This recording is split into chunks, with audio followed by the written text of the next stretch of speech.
Okay, should be good. All right, so you are listening to, I guess, YouTube.com is where we're gonna put this up first. This is post game content. I'm Thomas. Post game podcast. I'm Social Kevin. distance content.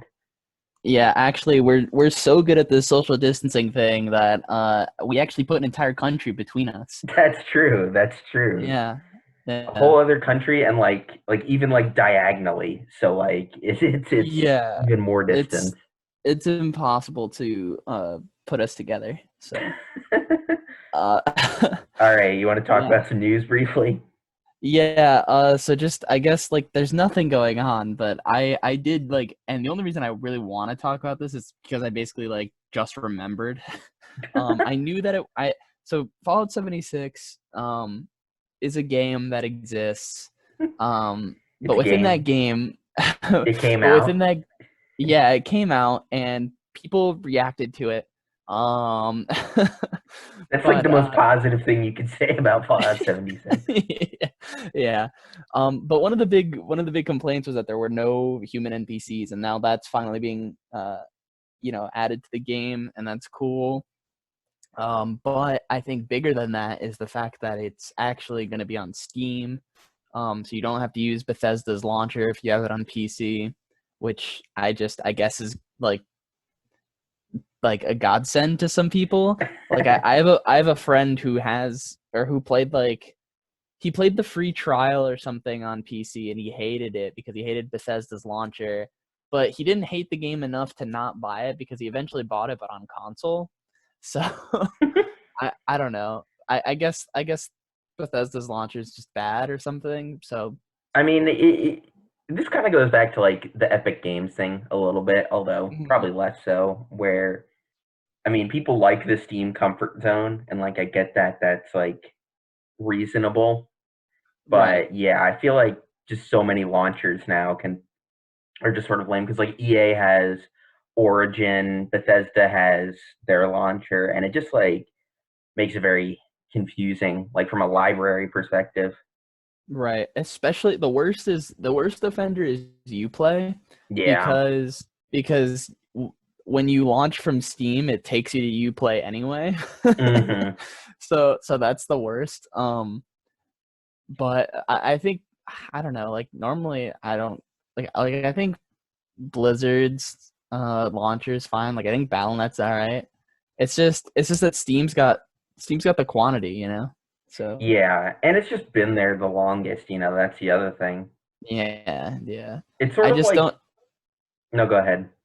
I was just gonna say, I just don't know how like no one can really compete with something that's so big and so long standing. Like Blizzard just doesn't have enough games, and neither does even the Epic Game Store. Like they put more than just Epic games on there. Right. Um, but like it just I don't know. I don't see it. I don't see them as equals. To me, Steam is just like the unchallenged champion of PC, I guess. Absolutely, because it just has everything. But Yeah. one thing I did want to add to this Fallout 76 discussion is I did see a thing that said that, so like they're adding NPCs to the game, but like apparently they might like evict you. So if you have all your stuff in a house that a NPC is programmed to live in, starting with this Wastelanders update, like it'll just be all gone. That's fun. That's like when so Riot Games has been doing a lot of like big infrastructure like changes to like sort of I mean there's been no official word, and if there has I'm not going off of it. I'm just kind of going off what I've noticed being a League of Legends player. Uh but like the client has been all changed, and I mean obviously they're working on what is it? Valorant, I think Oh yeah, is the name of their first person shooter that we know now. We talked about that back when we were in the studio. in Way better back. days. Yeah, yeah. I will say, I mean, now I get to have food and drink while recording, That's like true. That's I true. not that I'll be munching on anything right next to the mic, but like, it's nice to know that I have the option in the We freezing we have space. the option. It's Yeah. COVID-19. It's It's restrictive in some ways and positive in others, more liberating in others. Yeah. But Riot has been like so one of the changes Riot made, I'll just cut to it, is that they made like it used to be that League had different servers based on your location, and like you could actually have like an account in in the North America region with one username and have the same username active in like the European uh region. Right. So but recently they've been like not merging them because you still connect to local servers, but they've been basically dumping their like I guess their database or user base info whatever together. And recently there's this thing where like I think we talked about it on an like a way earlier episode about like people getting their usernames taken away Yeah. because someone had like their username first but in a different region. um I don't know. So just that kind of reminds me of the 76 thing, like people being evicted but with their names. Right. Exactly. The other piece of news I thought we could talk about, and I don't really know how much there is to talk about necessarily, but The Last of Us 2 got delayed, and it got delayed massively. I believe it was supposed to come out like mid-May around that time. Mm-hmm. And Something like that. yeah, and now it's been delayed for the foreseeable future. There's no new date. Sony was canceling digital pre-orders, giving people their money back. Mm-hmm. Um, and that's just pretty brutal. I mean, it basically means that Final Fantasy VII Remake will be probably the last major release for a while. Yeah. Um, so, I think it's I no, think it's crazy that that like you have some developers just completely shutting down, and then you have like Sakurai who's like, all right, everyone, we're gonna Smash from home, and like so they're all working on Smash from home, even though that's putting like risks of like the character leaks and stuff like that out right. there. That's So I that's don't know. It's probably, interesting to see. thinking about it, that's probably why they announced that there's going to be an Arms character as the next DLC fighter for that direct. Probably, yeah. That would make sense. That kind of took me by surprise. Yeah, Just like I arms, like okay, it's and then definitely it's they definitely started the doing same ener- it's definitely the same energy as Byleth. yeah, yeah, yeah. Um, they're also doing like there's a lot of like rumors going around about a potential for Arms 2 or something, because like all of a sudden there's more talk about Arms again, and I don't know, it just seems like it's weird that it's back on the radar. Yeah, I'm gonna be honest. I kind of forgot it existed I until mean, I did. they announced the Smash character. I remember like I went to that I went to like this New York City like preview of the Switch like way back in February of oh god, what was it? Would it have been 2016, I 2017? think When did it the was, Switch? yeah. Yeah, anyway. I went to that thing and I remember when they showcased Arms and I was like, this is awesome. Like, this is so cool. This is gonna be like a huge game on the Switch. It wasn't. uh it's really the Wii U of Switch. Like it's just the Wii U like carrying over into early Switch days. I don't know. And just It does have anyway. that energy, yeah. Yeah. Which is, yeah. I never played Arms, but I've never really thought much of it. I just like I remember like they gave it a lot of push when it was first coming out. Like they did that special. You could try the game early online, Right. The and test punch or the global test punch or whatever they yeah, called it. exactly. Yeah. And they were, they went really in depth into a couple of the extra characters and things like that. But yeah, I don't know. I mean, I've heard decent things about the game, but I was never like The really, really gameplay is interested in the gameplay is like really novel at first. Like you're like, wow, I just like swung a punch and it like one to one translated into this game, and also my arms are stretchy. That's so fun. it. And then you realize that it's a $60 game and there's only like I don't know, 12 characters or something like that. Right. And like then you also remember that the menu music is a like a 12-second loop of people going whoa whoa It's and a like and then you and it with the just I don't seven know. rings in hand of arms. It really I was actually thinking of Marvel vs. Capcom 2, Oh the yeah. Take You for a Ride, We'll the take you 8-second for a loop. ride. But hey, people remember that song That's true. because it's so easy to remember. And Marvel vs. Capcom 2 just has like an amazing soundtrack in general. Oh yeah, no, that for some reason it has the most unfitting like soundtrack that's like so like iconic and memorable. Like I Yeah. don't think of jazz when I think of like songs that I want to hear when playing as Spider-Man beating the crap out of Cyclops or something. But like, but hey, I mean, it's still awesome. yeah, no, it's great. Yeah, so now that we're both respectively pretty much stuck inside and we actually have a good reason now, we I went outside today, and that's like probably the first time I've been outside in like a long time. what's this green stuff on the ground? It's probably the first time I've gotten dressed like in actual clothes for a long time. Like I'm not gonna lie. Um, so what games have we been playing? All right. Well, if you I think you liked my tweet, so you know that I've been playing a lot of Minecraft, and it's Yes. actually been affecting my health. Um, uh, I just my friends and I have a realm, and we just have been playing on this realm to cope with not being able to do anything. Um, and so two of my friends have like these big castles, and then like I'm outside the castle walls on this ranch, and I've just been farming bees.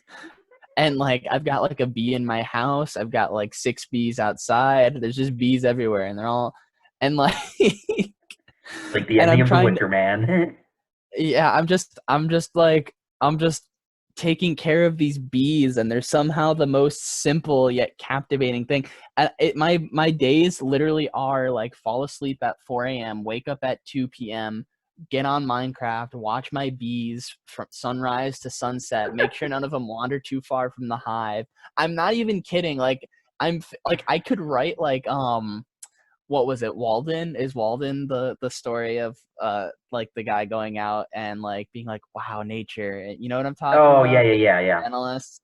Like I could write a Walden but for Minecraft. Like yeah. I watched the bee float flower to flower. When it got too far away from the hive, I would put my lead on it and lead it safely back. And just the amount of wonder that I have watching these Minecraft bees do absolutely nothing for hours on end is actually like simultaneously really inspiring and really depressing. It's inspiring when you like think about it from like, yeah, wow, like such something so simple can be a source of such great joy. And then it's depressing when you think, man, this guy hasn't gotten up to like shower or use the bathroom in like 6 hours. He should really do that. He's just looking at bees. He's been looking at bees. Yeah. That's good though. I feel like Minecraft, like Animal Crossing and like games like it sort of came out at the perfect time. And like I feel like I Minecraft is one of those games where I it's just I feel very so guilty. relaxing, just kind of laid back. You do a bit of farming, you do a bit of building, nothing too crazy.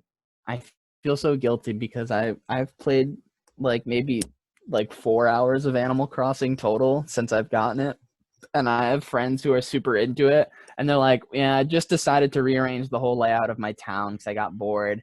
But I decided to move the housing district to the left side of the island instead of the right, and I'm just like, haha, yeah, haha. And then I boot up Animal Crossing, and I've got like a tent like from someone who's moving in or something, and I'm just like, yeah, dude, I'm you could just camp wherever and like I've got nothing done. I missed the whole Easter event. It was like a week long and I didn't touch it. Uh You didn't know the pain of people finding eggs everywhere. hmm yeah, not at all. I was watching bees. Well, I'm gonna go in the direct polar opposite of that. You've been playing like Doom or something? Exactly. I've been playing Doom Eternal. Awesome. Um, yeah. so I think back to 2016, and that was a really crappy year just for like life in general, but also games. So but more life in importantly, general. game. Um, but Doom 2016 was like a really big like bright spot for me. And then so I was super excited for Doom Eternal, which got announced. It was pretty much the only thing I was looking forward to playing once my PS4 finished coming through the mail. And um, I played it a ton. And so I think the game has like 12 levels. Like by level 7, I'm like, yes, like I love this game. This is This is Doom or Doom Eternal? Doom Eternal.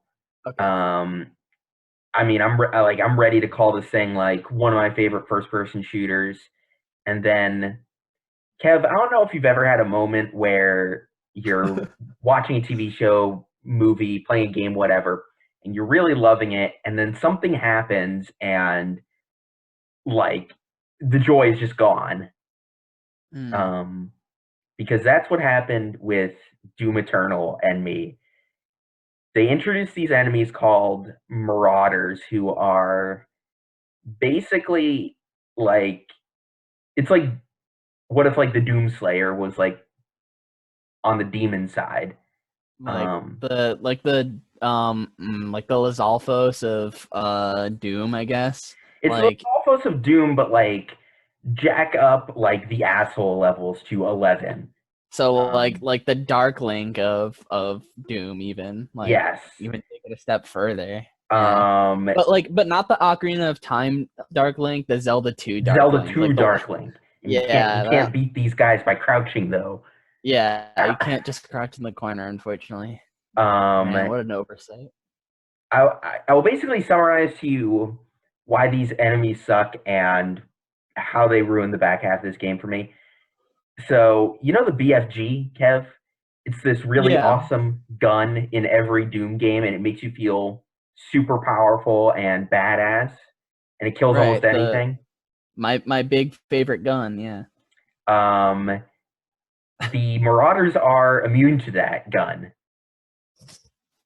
Oh. and they are also immune to the other really big awesome gun in the game, the Unmaker, and they are also immune to the laser sword that you get about halfway through, which can one hit kill every enemy in the game, including some mini bosses, but not the Marauder.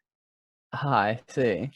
Um, the way it, the enemy is essentially like the antithesis to Doom. Like Doom is all about like moving fast, shooting demons really quickly. Like it's about this Right.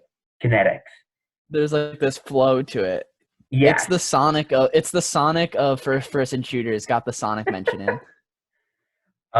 Exactly. The Marauder is the Marauder is the labyrinth zone of Doom Eternal. Oh no.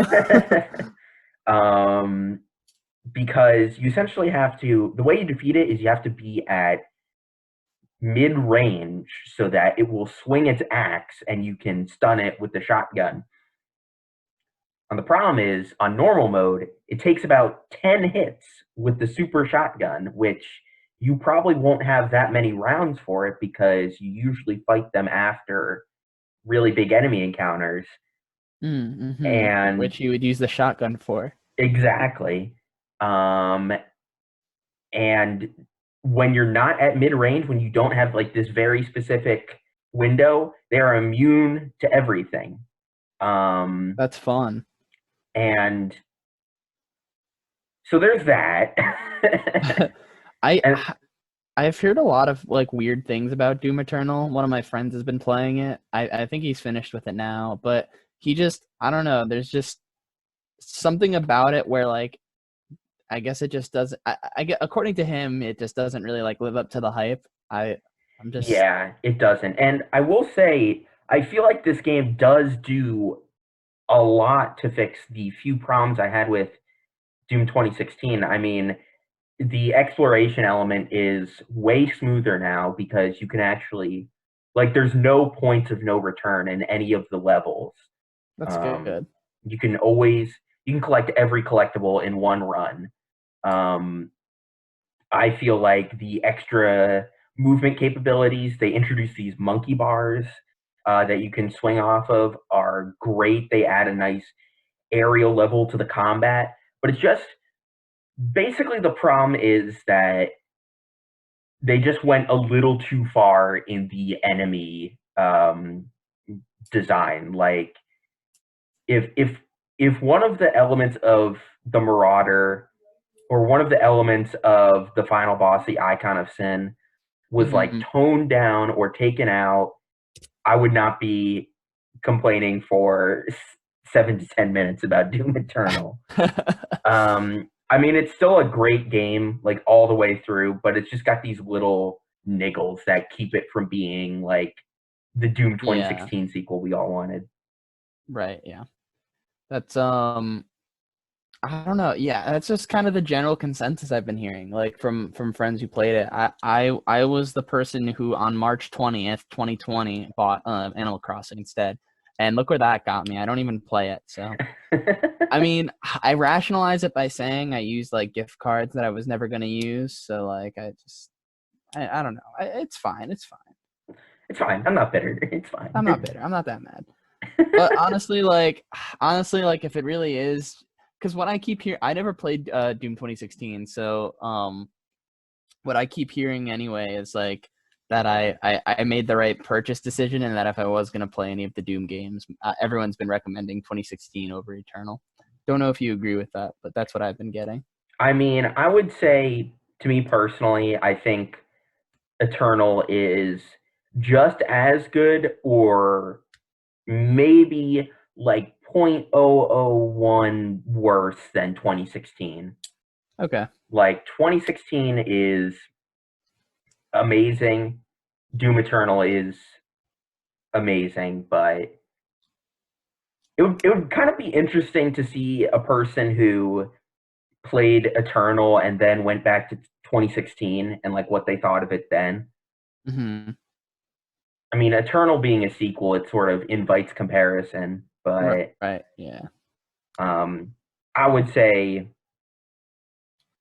if you love 2016, if you like 2016, you'll like Doom Eternal. Nice. So does that bring us to the dreaded zone, the dreaded zone? That's what I'm gonna call it. The Dreaded Zone. I could talk about another game All right, I've, go ahead. I've been playing. I've got another one anyway. Yeah. So I I don't quite know how to segue into this from Doom Eternal, but I've been playing Persona 5 Royal, Okay.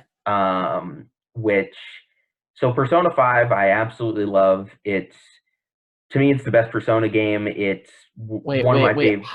I just thought of a good segue. Okay, go And for it. I know it's a little late, but okay. So hypothetically, in like I don't know, maybe 15 seconds in the past, imagine I'm Tom, and I'm sitting here trying to think of a way to segue from Doom Eternal to Persona 5 Royal, but you don't know I'm going to Persona 5 Royal yet. Pretend this is a no spoilers. Just pretend like you don't know. So like, all right, I'm gonna fulfill the role. I'm Tom right now, and Tom, you're hypothetically me. All right. So I just got done talking about Doom Eternal, and I know this game sort of seems unrelated. Uh, I guess you could say you'd never see it coming, but I've been playing a lot of Persona 5 Royal. All You're right, that welcome. was brilliant. That Thank was better you. than what I just came up with, which was like 2 seconds ago, which was Doom Eternal has demons, and Persona 5 has the Devil Arcana.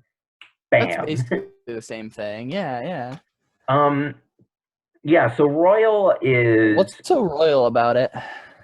well, it basically adds a lot of minor features, and um, you get you get two new party members, an extra dungeon, those are the big ones.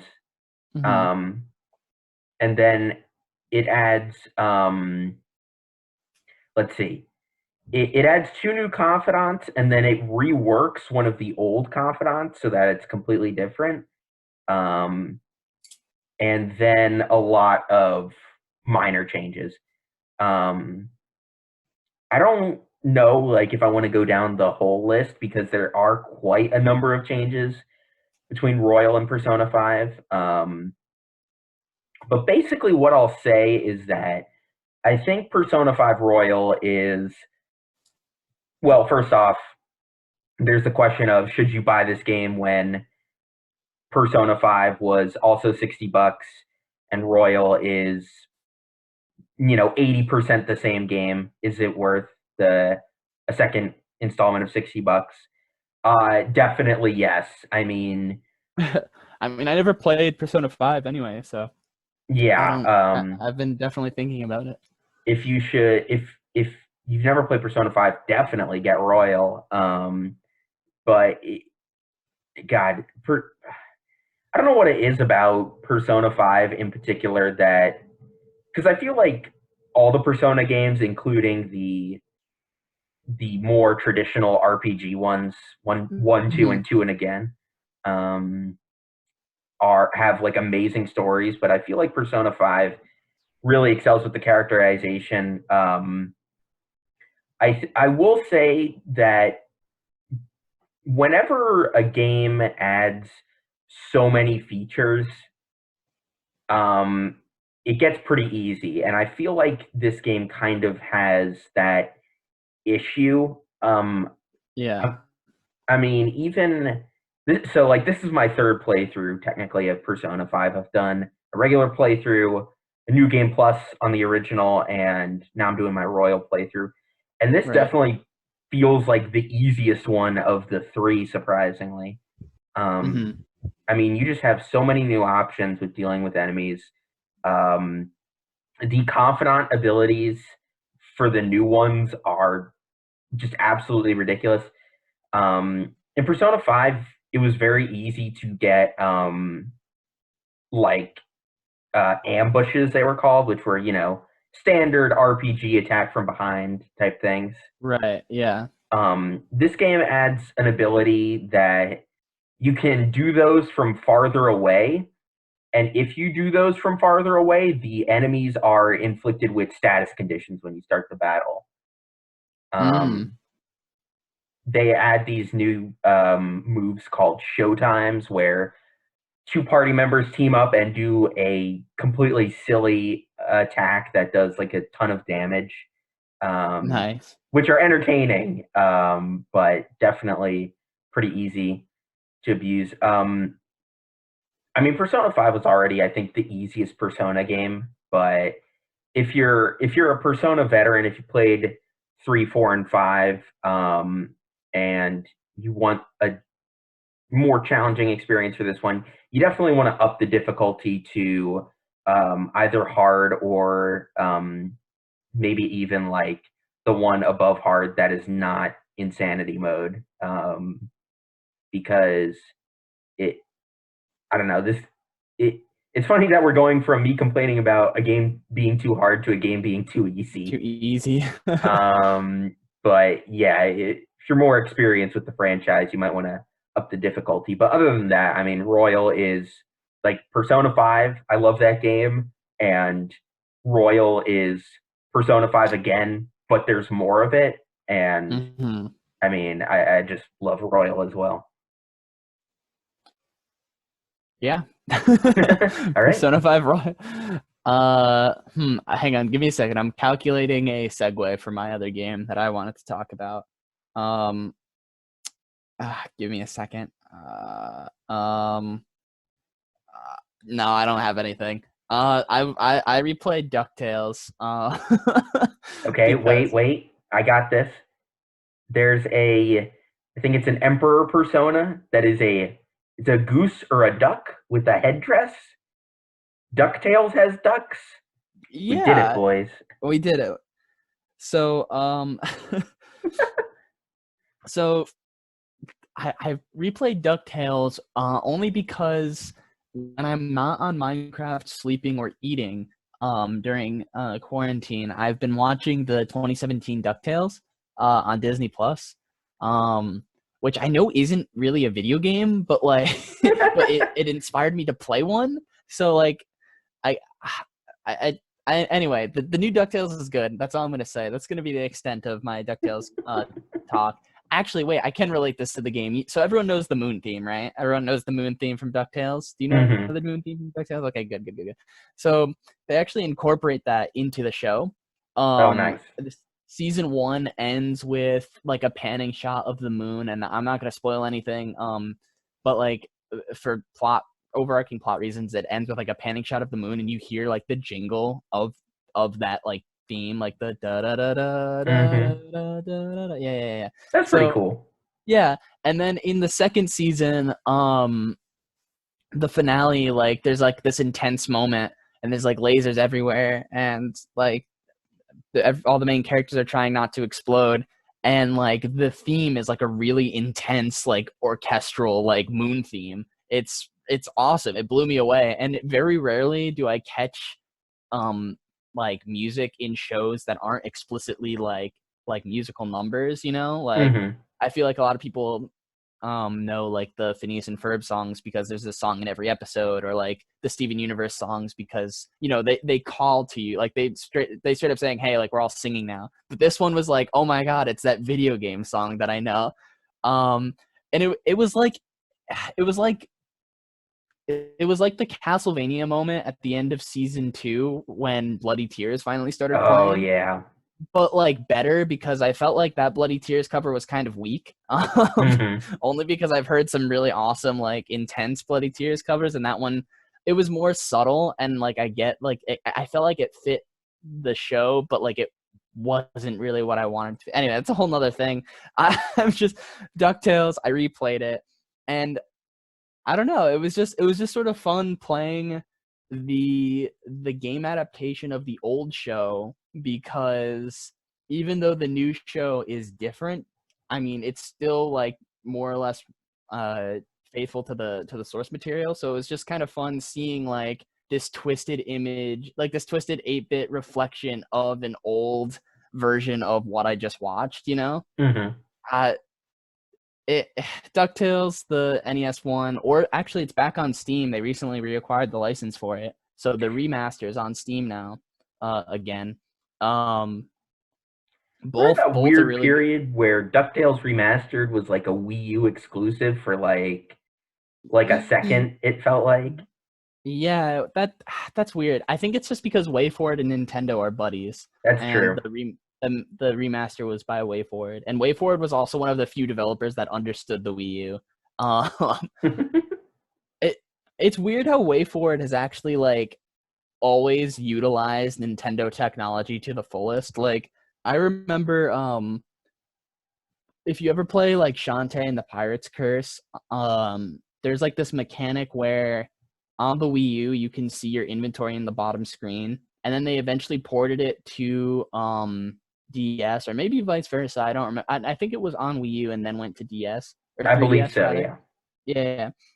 The 3DS version was interesting because it was after the XL had come out, so you had like the little pad, like the little tiny nub on the right side.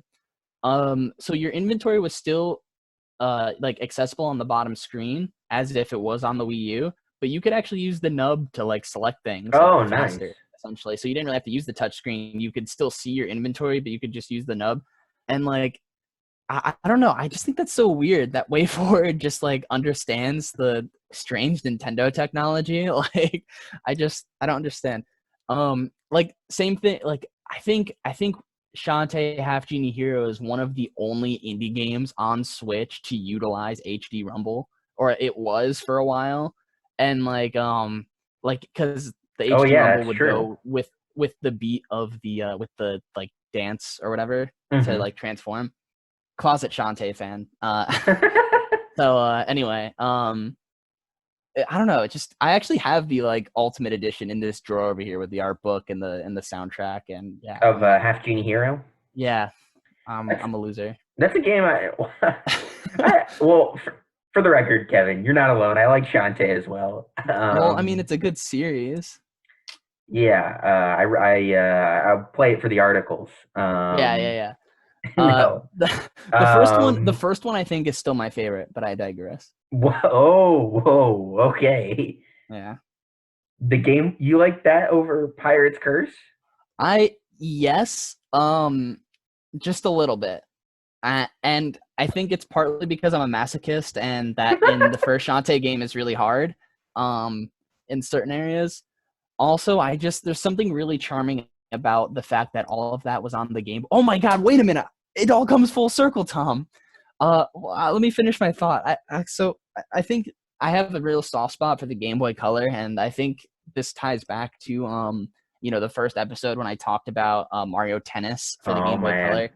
Color. The Game Boy Color is one of my favorite handhelds. It probably is my favorite handheld. But back to the whole WayForward and like weird Nintendo technology, the Game Boy Advance had come out by the time Shantae released on Game Boy Color. So if you put if you put a Game Boy Color copy of Shantae 1 in a Game Boy Advance, you actually get a secret dance like transformation dance to become a Tinkerbat, which Right. has a callback in Half Genie Hero where you can get the Tinkerbat thing, I think, as like DLC or something. Oh yeah. It Anyway, was I just think that's crazy. I didn't put that together until just now. we're entering a new era of PGC, talking about the Yeah. Game Boy Color, tying it with modern games. It's all coming together in It's just beautiful like the good old days. just like the good old days when we could actually see each other when we're talking to each other. Um so speaking of masochism, um the And Shantae. the last game I've been playing was so uh back when we actually could see each other and spend time with each other, we used to go to this retro game store near Replay. where our college was, and I picked up a lot of Yeah. games, and I'm finally getting through the backlog of them. So the first one I decided to play was Dead Space.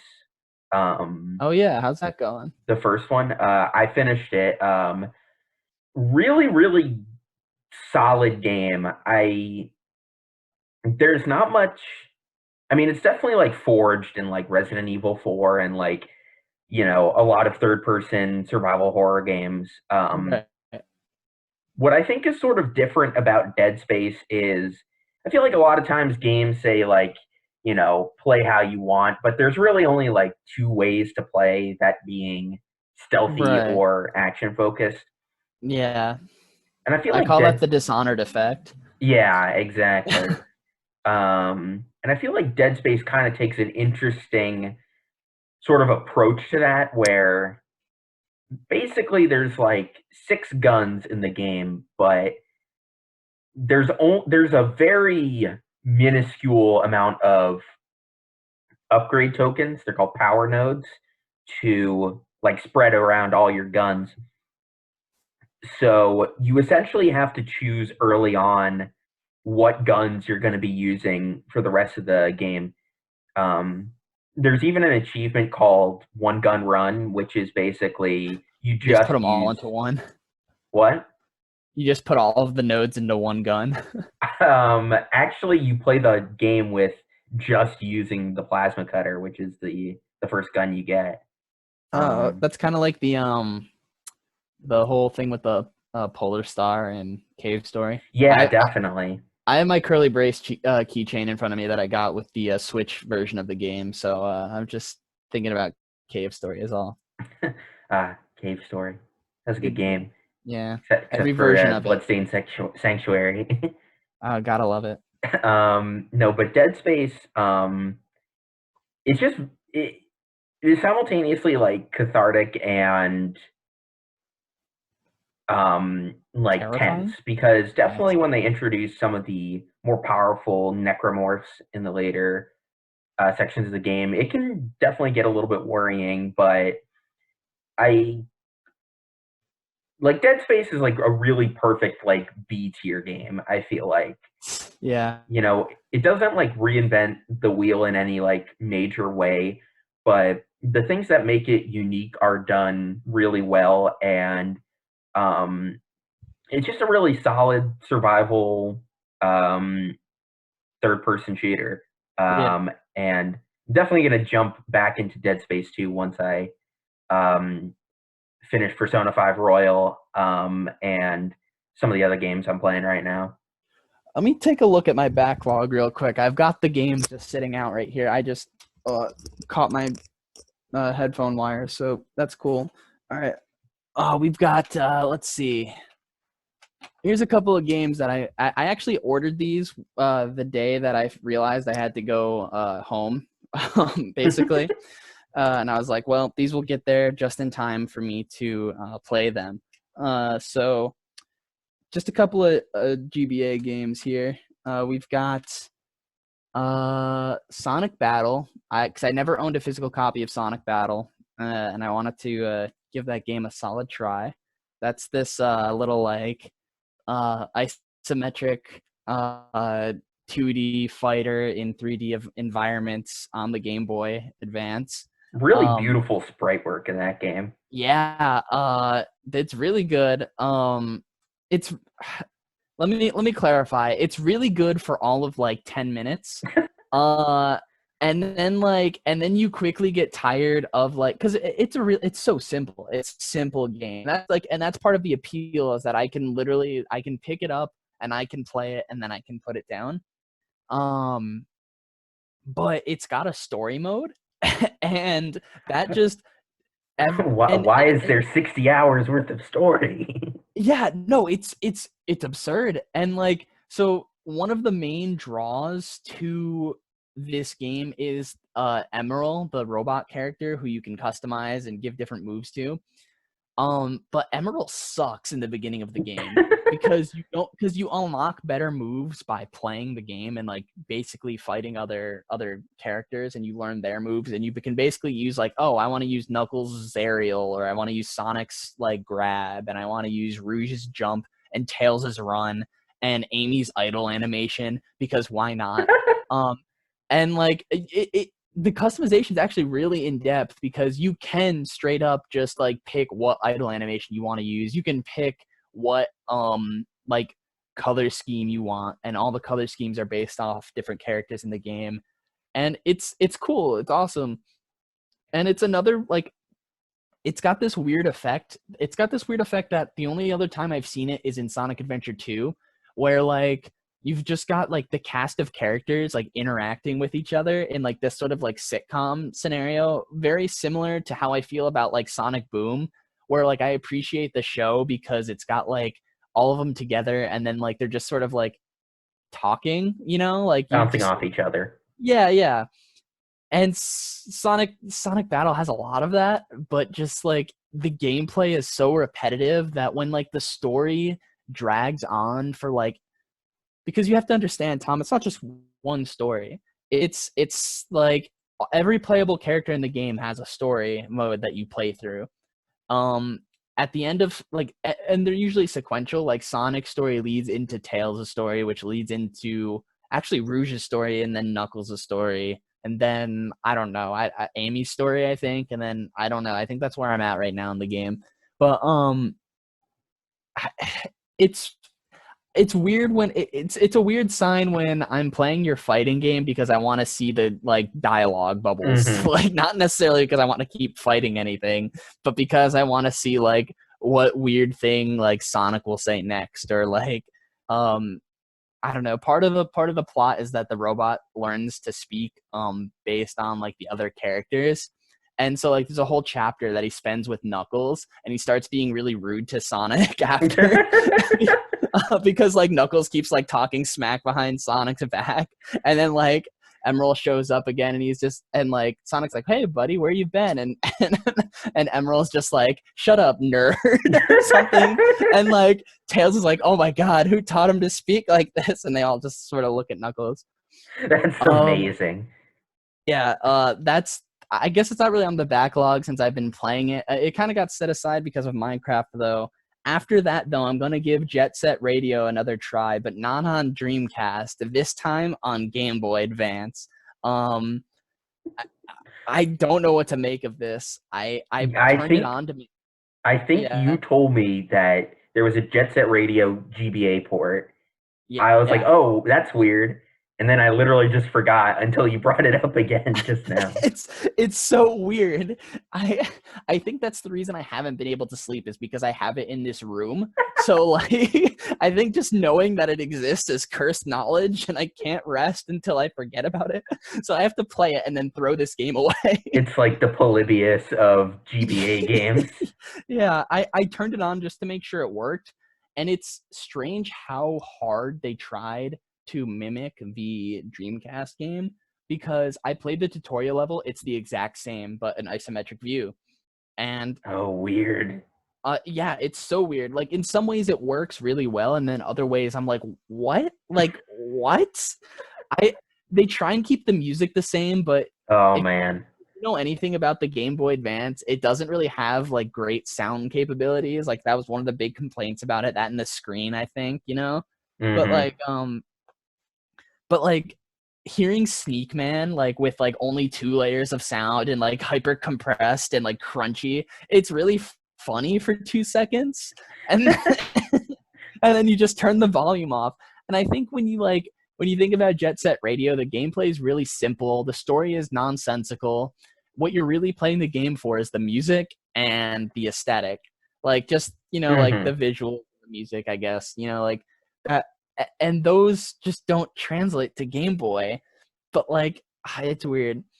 The characters are all the same. And the weirdest thing so far the only thing that I've seen them add, and this is just from me playing the tutorial, is so instead of like holding a button to go forward, you just you just put it's like tank controls. You just push forward and then you steer with left and right. So like once you hit forward, you just go forward forever until you stop, like until you hit back or something, or whatever. So you can like So let go of forward, but like they'll still go forward. they'll still go at the same rate, yeah, unless you hit like the boost button or the Oh, that's like brake weird. button.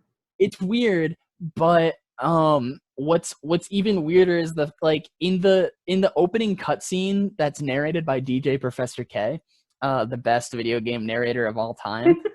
He's explaining all the background to the story. Like, oh, there's these gangs. They're kind of these punks who like loud music, and graffiti.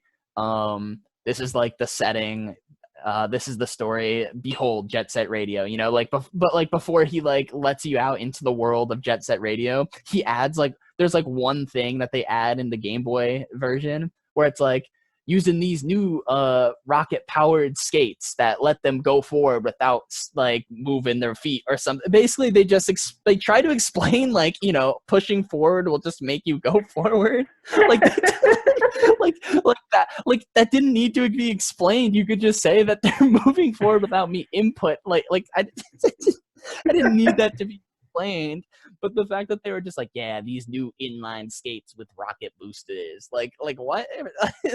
Why is that the only thing you added to this game?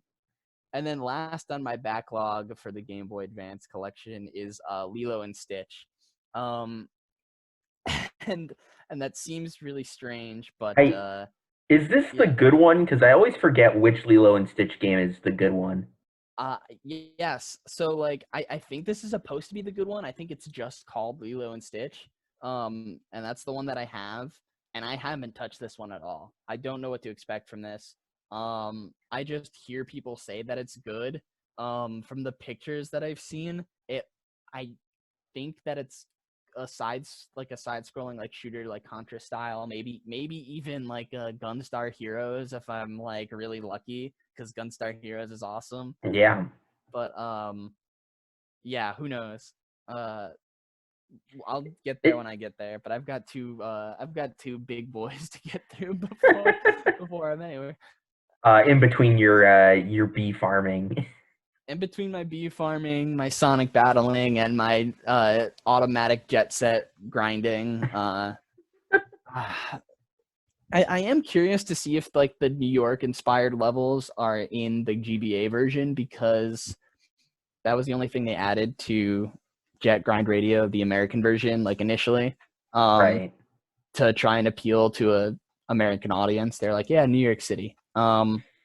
Hey, New York, I'm walking Hey, New here. York, I'm skating I'm here. jet grinding here. I'm jet grinding here. I'm automatically skating with my rocket powered inline skates. I push forward and then I just go forward forever at the same speed until acted upon by an exterior force or myself. um, and with that, I think it's a good time to bring this episode of social distance content to a close. So, pod game content, We'll come up with post game something. post game podcast, Jets automatic rocket propelled podcast radio show gaming.